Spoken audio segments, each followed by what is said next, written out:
วันที่ 5 เมษายน ปี 1961 แม่นวันสร้างตั้งกำลังป้องกันความสงบประชาชนโดยแม่นพรรคประชาชนปฏิวัติลาวเป็นผู้สร้างตั้ง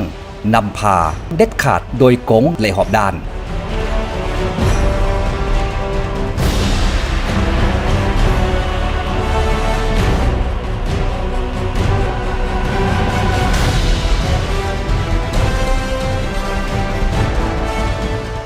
เป็นกำลังที่แหลมคมของพรรคมีความจงรักภักดีและสัตย์ซื่อบริสุทธิ์ต่อพรรครัฐต่อประเทศชาติและต่อประชาชนลาวบรรดาเผ่าทั้งแม้นกำลังที่มาจากประชาชนโดยประชาชนและเพื่อประชาชนอย่างแท้จริงการกำเนิดของกำลังป้องกันความสงบประชาชนแม้นมีความหมายสำคัญทางด้านการเมืองอันใหญ่หลวงในประวัติศาสตร์ของชาติลาวนับแต่มื้อสร้างตั้งกำลังป้องกันความสงบได้เสื่อมซึม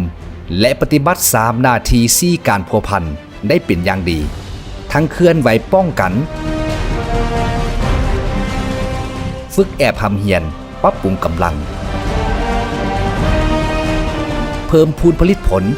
สร้างพลาธิการกับทีทั้งลงคนขวายก่อสร้างหักฐานซึ่งได้รับความหักแพงสู่ช่วยเหลือจากประชาชนจึงเห็นให้กำลังป้องกันความสงบมีความเติบใหญ่เข้มแข็งเป็นก้าวมาบรรดากำลังวิศวเฉพาะได้รับการปรับปรุงและพัฒนาอย่างต่อเนื่องเพื่อรับประกันในการปกปักรักษาความสงบทางด้านการเมืองความเป็นระเบียบเรียบร้อยอยู่ในสังคมต้านสกัดกั้นอาชญากรรมทุกประเภทและแก้ไขปรากฏการณ์ย่อท่อต่างๆอย่างแข็งแรงอันพ้นเด่นแม้นกำลังพวกเฮาได้เป็นเจ้าการจัดตั้งปฏิบัติวาระแห่งชาติว่าด้วยการแก้ไขปัญหายาเสพติดปี 2021-2023 ตามหลักการเด็ดขาดโปร่งใสเป็นมืออาชีพและสืบต่อจัดตั้งปฏิบัติระยะ 2023-2025 อย่างมีผลสำเร็จที่น่าพึงพอใจพร้อมกันนั้นยังได้เคลื่อนไหวรับใช้สามัญประวัติศาสตร์ของพรรคของชาติในปี 2025 ผ่านมาป้องกันกองประชุมระดับชาติระดับสากลต่างๆมีความสงบปลอดภัยห้อยส่วนห้อย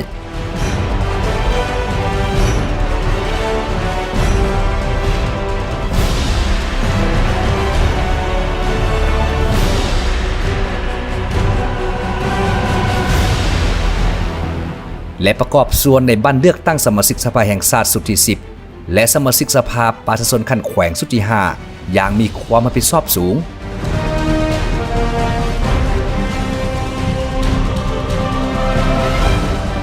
ได้สำเร็จการดำเนินกองประชุมใหญ่ครั้งที่ 6ขององค์คณะพรรคกระทรวงป้องกันความสงบอย่างสง่างาม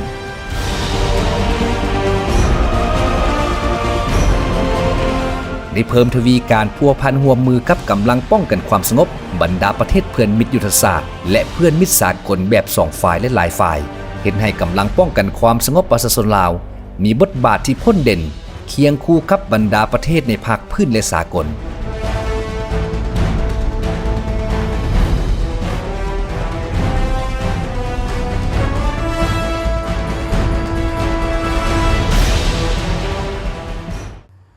วันที่ 5 เมษายน 1961 แม่นวันสร้างตั้งกำลังป้องกันความสงบประชาชนซึ่งมาฮอดปี 2026 นี้พอดีครบรอบ 65 ปี นับแต่มือสร้างตั้งเป็นต้นมากำลังป้องกันความสงบประชาชนได้เอาใจใส่ปฏิบัติ 3 หน้าที่ 4 การพัวพันทางเคลื่อนไหวป้องกันฝึกแอบหำเหียนปรับปรุงก่อสร้างกำลังเพิ่มพูนผลิตผลสร้างพลาธิการกับที่ลงขนขวยก่อสร้างหักฐานซึ่งได้รับความฮักแพงสู่ช่วยเหลือจากประชาชนได้เป็นอย่างดีเฮ็ดให้กำลังป้องกันความสงบมีความเติบใหญ่เข้มแข็งเป็นก้าวมาบรรดากำลังวิชาเฉพาะได้รับการปรับปรุงและพัฒนาอย่างต่อเนื่องเพื่อรับประกันเฮ็ดให้ประเทศชาติมีเสถียรภาพทางด้านการเมืองอย่างหนักแน่นสังคมมีความสงบเป็นระเบียบเรียบร้อยโดยพื้นฐานอันพ้นเด่นแม่นได้ซุ่มใส่จัดตั้งปฏิบัติวาระแห่งชาติว่าด้วยการแก้ไขปัญหายาเสพติดได้รับมรรคผลตัวจริงเฮ็ดให้ปัญหายาเสพติดได้รับการสกัดกั้นแก้ไขอย่างต่อเนื่องแก้ไขกลุ่มแก๊งซ่อกงทรัพย์ทางโทรคมสแกมเมอร์สกัดกั้นแก้ไขปัญหาการค้ามนุษย์การช่วยใช้สื่อสังคมออนไลน์ในทางที่บ่ถูกต้องและปรากฏการณ์ย่อท้อต่างๆในสังคม ผ่านการปฏิบัติหน้าที่การเมืองของกำลังป้องกันความสงบประชาชนตลอดระยะผ่านมาพรรครัฐบาลได้ตีราคาสูงต่อผลสำเร็จหลายด้านที่กำลังป้องกันความสงบญาติมาได้ถึงแม้นว่าระยะผ่านมาสภาพการของภาคพื้นสากลและสภาพภายในประเทศได้เผชิญกับความยุ่งยากและสิ่งท้าทายหลายอย่างก็ตามแต่กำลังป้องกันความสงบพวกเฮาก็ได้มีความพยายามอย่างตั้งหน้ามีความสู้สนบุกบืนมีความรับผิดชอบสูงในการประกอบส่วนเข้าในการปกปักรักษาและสร้างสาพัฒนาประเทศชาติสืบต่อรับประกันเสถียรภาพและความมั่นคงของระบอบประชาธิปไตยประชาชนให้นักแน่นกำลังป้องกันความสงบประชาชนยังสามารถรักษาบทบาทเป็นแกนสารและเป็นกำลังอันแหลมคมของพรรคในการรับประกันความเป็นเอกราชและพื้นแผ่นดินอันครบถ้วนของชาติสร้างเงื่อนไขเอื้ออำนวยในการพัฒนาเศรษฐกิจวัฒนธรรมสังคมจากผลสำเร็จที่พวกเขาญาติมาได้ในระยะผ่านมานั้นแม้นการจัดตั้งปฏิบัติแนวทางของพรรครัฐอย่างถูกทิศสอดคล้องกับสภาพเงื่อนไขและจุดพิเศษของกำลังป้องกันความสงบประชาชนแม้นมากผลของความบากบั่นบุกบืนสู่ชนด้วยความมานะอดทนเด็ดเดียวเหนียวแน่นและความสามัคคีเป็นปึกแผ่นของสมาชิกพรรคนายและพลตำรวจในกำลังป้องกันความสงบประชาชนที่ได้ตั้งหน้าทุ่มเทเหือแห่งสติปัญญาประกอบส่วนเข้าในการจัดตั้งปฏิบัติหน้าที่เวียกงานของตนด้วยความรับผิดชอบสูงอันได้แสดงให้เห็นว่าภายใต้การนำพาของพรรคกำลังป้องกันความสงบประชาชนได้เสริมขยายธาตุแท้มูลเสื้อของกำลังประกอบอาวุธปฏิวัติยามใด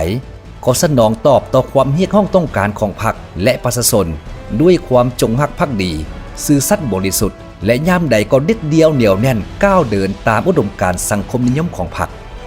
สั่งรวมแล้วเห็นว่า65ปีผ่านมาพวกเขาได้เฮ็ดล่อนหน้าที่อันใหญ่หลวงที่พรรครัฐและประชาชนลาวบรรดาเผ่ามอบหมายให้แม้ระยะทางที่สว่างไสวมีเกียรติสง่าซึ่งเป็นพื้นฐานอันหนักแน่นในการปรับปรุงกำลังป้องกันความสงบประชาชนให้มีแบบแผนก้าวไปสู่ความทันสมัยเทื่อละก้าวเพื่ออนาคตอันสดใสของประเทศชาติพวกเขาจงพร้อมกันเสริมขยายธาตุแท้มูลเสื้ออันสง่างามผลงานไสสนะที่กำลังป้องกันความสงบประชาชนญาติมาได้และสืบต่อปฏิบัติแนวทางเปลี่ยนแปลงใหม่ของพรรคปฏิบัติหน้าที่การเมืองให้มีมากผลดีกว่าเก่านำพากำลังพวกเขาก้าวขึ้นด้วยทวงทางใหม่ที่นักแน่นและเข้มแข็งอย่างบ่หยุดยั้งตลอดระยะ65ปีผ่านมาพวกเราได้เฮ็ดรอดหน้าที่อันใหญ่หลวงที่พรรครัฐและประชาชนลาวบรรดาเผ่ามอบหมายให้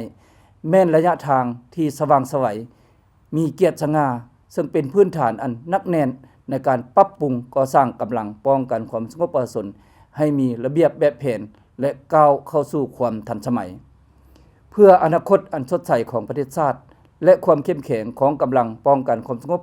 พวกเราจงพร้อมกันเสริมขยายธาตุแท้มูลเสื้ออันองอาจกล้าหาญมูลเสื้ออันสง่างามผลงานชัยชนะอันยิ่งใหญ่ที่กำลังป้องกันความสงบประชาชน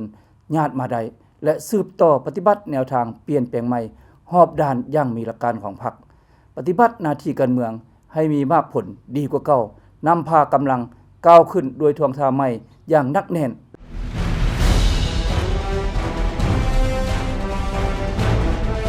เพื่อเป็นการเฉลิมฉลองผลงานและการเติบใหญ่ขยายตัวของกำลังป้องกันความสงบประชาชนครบรอบ65ปีพวกเฮาได้จัดตั้งปฏิบัติหลายกิจกรรมที่ติดพันกับรูปการและเนื่องในเฉลิมฉลอง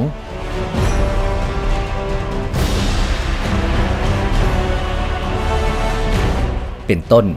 การดำเนินชีวิตการเมืองในทั่วกำลังขบวนการเคลื่อนไหววิสัยเฉพาะขบวนการสืบต่อจัดตั้งปฏิบัติวาระแห่งชาติว่าด้วยการแก้ไขปัญหายาเสพติดขบวนการกีฬา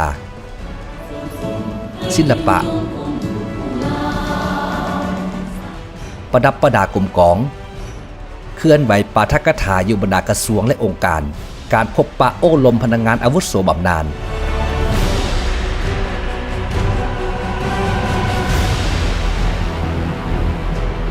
ลงเยี่ยมยามพนักงานที่เจ็บป่วยอยู่ห้องหมอ5 เมษายนอวยพรการนำขั้นสูงของพรรครัฐ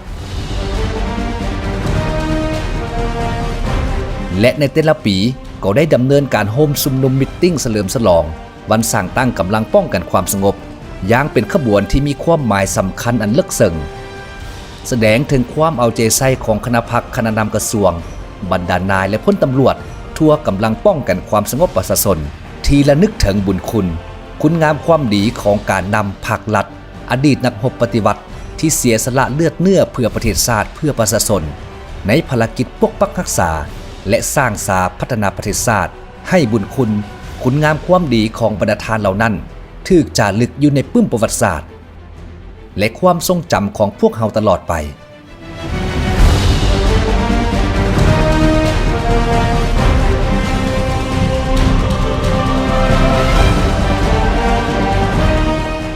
สมเสยวันสร้างตั้งกำลังป้องกันความสงบประชาชนครบรอบ65 ปีอย่างสุดใจ